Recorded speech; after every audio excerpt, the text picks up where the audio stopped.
কই গিলাসের সেটটা দেখতে পাচ্ছিনি যে? ভালো করে চোখ দিয়ে খোঁজো, দেখো এখানে আছে।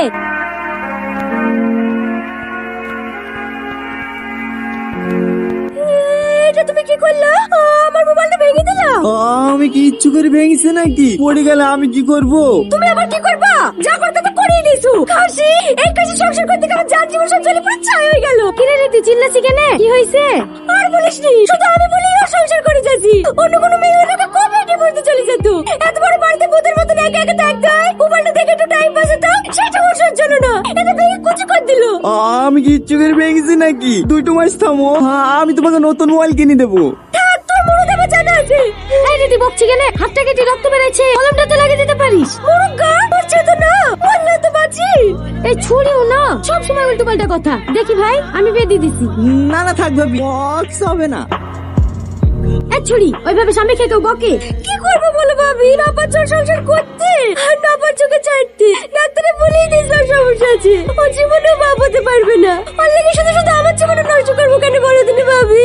সে তো সবই জানি, তবু তোকে একটা কথাই বলবো, তোর মতো স্বামী সবার কপালে জোটে না রে বোন। আমার স্বামীকে দেখ, একটু হুকুম চিনতে দেরি হলেই অমনি ধরি ধরি মারি। পরে ভালো মানুষের লেগে তোকে ছেড়ে যেতে পারেনি ভাবি, না হলে তো কবে চলে যেত। তাহলে সংসার যেখানে করতেই হবে, ডাক্তারের পরামর্শ নিয়ে একটা বাচ্চা নিলে না, ওর সাথে তোর নাই সমস্যা, তো স্বামী। এখন কি ইন্ডাকশন ফিন্ডাকশন দিয়ে বাচ্চা হচ্ছে না? ওই তো রাজুর প্রবলেম ছিল বলি রাজুর বউ তো ওইভাবেই বাচ্চা নিল। তুমি ঠিক বলছো ভাবি, ওইভাবে বাচ্চা নিলে হয়। হ্যাঁ তাহলে ভাবি কালকে তুমি আমার সাথে একটু যাই হবে ভাবি? আচ্ছা আচ্ছা ঠিক আছে লে, তুই আর ওভাবে টনিকে বকিস নি। কি গো হেঁটে আসছো যে? তোর মোটরসাইকেল কই? বেচে দিয়েছি। বেঁচে দিয়েছো মানে? একটা গাড়ি ছেড়ে এখানে ওখানে যাওয়া হতো, গাড়িটা বেঁচে খেয়ে ফেললি। এবার কিসে যাবা? এই নাও ধরো। মোবাইল কোথায় পেলা? ওই গাড়িটা বেচি মোবাইলের এক জোড়া কানে নিয়ে এসছি। কে বলেছে তোমাকে গাড়ি বেচে মোবাইল নিতে? তোমার বাজারে যেতে কষ্ট হবে না? ও হয় একটু কষ্ট হলে আমি ম্যানেজ করে নেবো, তোমার খুশিতেই আমার খুশি। ঠিক আছে, হাত মুখ ধুয়ে আসো, ভাত খুলছি। আপনি এর আগে আপনার হাজবেন্ডের সঙ্গে এসেছিলেন না? হ্যাঁ ম্যাডাম। এখন আবার কি সমস্যা হচ্ছে? সমস্যা বলতে গেলে ম্যাডাম, ইন্ডাকশন দিয়ে কিভাবে বাচ্চা নেওয়া হয় না, ওইভাবে বাচ্চা নেবে। দেখুন ওভাবে বাচ্চা নেওয়া হয়, কিন্তু কিন্তু কি ম্যাডাম? সেদিন আমি আপনাকে একটা মিথ্যে কথা বলেছিলাম। আসলে সমস্যাটা আপনার হাজবেন্ডের না, সমস্যাটা আপনার। মানে আমার সমস্যা? হ্যাঁ, আপনি কষ্ট পাবেন বলে আপনার হাজবেন্ডই আপনাকে বলতে নিষেধ করেছিল। আসলে উনি আপনাকে অনেক ভালোবাসেন, উনি চাননি আপনি এই কথাগুলো শুনে কোনো রকম কষ্ট পান, তাই সেদিন সব দোষ উনি নিজের ঘাড়ে নিয়েছেন। সত্যি কথা বলতে এই যুগে এরকম স্বামী পাওয়া সত্যিই খুব ভাগ্যের ব্যাপার।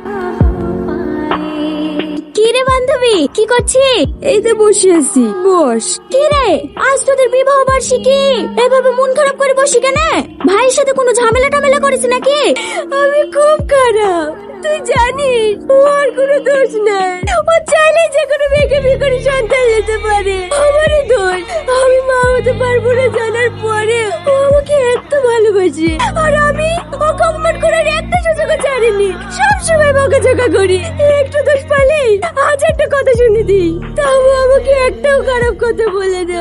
কাঁদিসনি রে, তুই কাঁদিসনি, তুই যে তোর ভুল বুঝতে পেরেছি এটাই অনেক। আজ তো তোদের বিবাহ বার্ষিকী, তুই এক কাজ কর, ভাইয়ের পছন্দের শাড়ি ম্যাচিং ব্লাউজ গয়না পরে সেজে বসে থাক। ভাই আসলে সারপ্রাইজ দিবি, দেখবি ভাইও অনেক খুশি হবে আর তোর মনটাও হালকা হবে।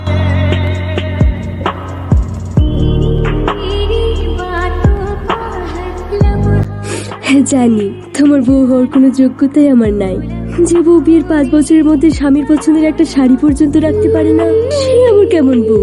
তবু বেহায়ের মতো বিয়েতে দেওয়া তোমার পছন্দের এই শাড়িটা পরলাম। পারলে তুমি আমাকে ক্ষমা করে দিও, কোনোদিন আমি তোমার সাথে খারাপ ব্যবহার করবো।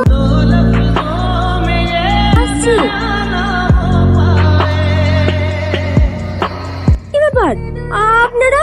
একটু বাইরে আসবো মা। এই সময় আপনারা কিছু হয়েছে নাকি?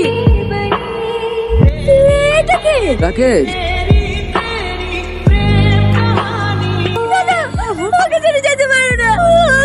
চোখ খোলো না, দেখো তোমার লাগে আমি সেজেছি, তোমার সেই পছন্দের পিঙ্ক শাড়িটা পরেছি।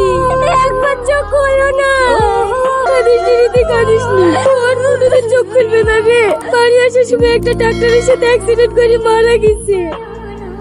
দাদা আমাকে ছেড়ে যেতে পারে না, তোমাকে ভালোবাসার আমাকে একটা সুযোগ দাও।